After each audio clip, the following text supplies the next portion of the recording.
Tanzania. Naitwa Kanali Bernard Masala Mlunga, Kaimu Mkurugenzi wa Habari na Uhusiano, Jeshi la Ulinzi la Wananchi wa Tanzania. Jeshi la Ulinzi la Wananchi wa Tanzania linautaarifu umma wa Watanzania kuwa linaendelea kufuatilia kwa karibu na kutathmini hali ya ulinzi na usalama nchini katika kipindi hiki cha kuelekea uchaguzi mkuu unaotarajia kufanyika tarehe 28 na tarehe 29 mwezi Oktoba mwaka 2025 kama ilivyotangazwa na Tume Huru ya Uchaguzi nchini na Tume ya Uchaguzi Zanzibar.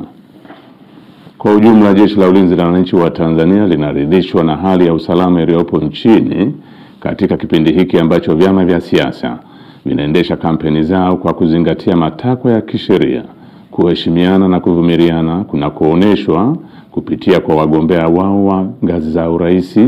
ubunge na udiwani.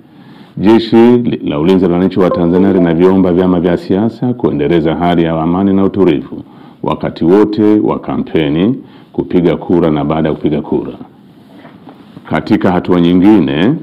Jeshi la Ulinzi la Wananchi wa Tanzania linalipongeza Jeshi la Polisi na vyombo vingine vya usalama kwa jinsi vinavyoendelea kusimamia hali ya usalama katika kipindi hiki cha kuelekea uchaguzi mkuu.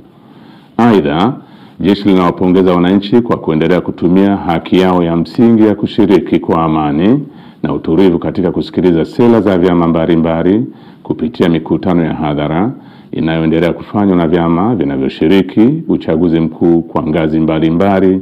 ili kuwachagua viongozi watakaowaletea maendeleo.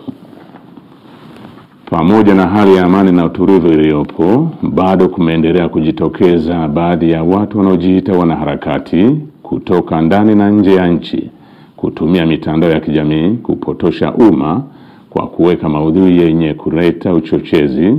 kwa kulihusisha Jeshi la Ulinzi la Wananchi wa Tanzania na siasa ili kutimiza azma yao ya uvunjifu wa amani.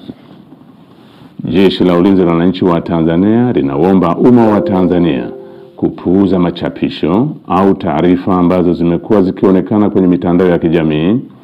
Wananchi wanakumbushwa kuwa taarifa zote zinazorihusu Jeshi la Ulinzi la Wananchi wa Tanzania zitatolewa na makao makuu ya jeshi kwa utaratibu rasmi na mawasiliano ya Jeshi la Ulinzi la Wananchi wa Tanzania na umma.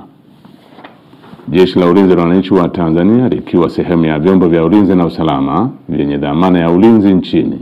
ninapenda kuhakikishia Watanzania wote hali ya amani, usalama na utulivu katika kipindi hiki cha kuelekea uchaguzi mkuu, wakati wa uchaguzi na baada ya uchaguzi mkuu.